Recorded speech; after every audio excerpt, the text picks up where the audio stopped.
Hi guys, welcome to Tife Files TV. We are back again with the latest gossip nyaya dziri kupisa dziri kutenderera pasocial media.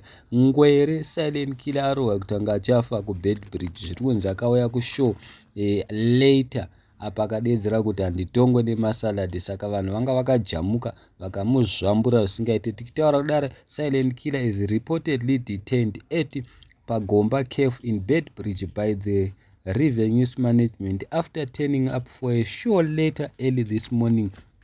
Arohwa kutanga chafa. Tarisa muone video yacho.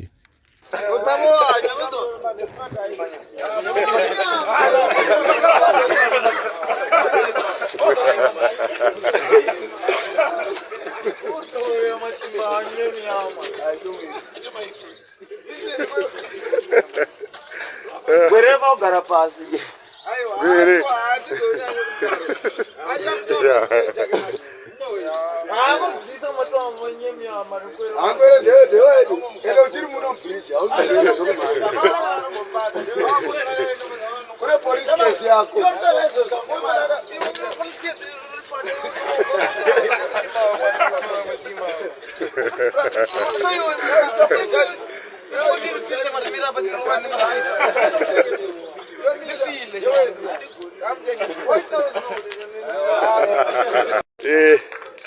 Iyi mota isi yaNgwere.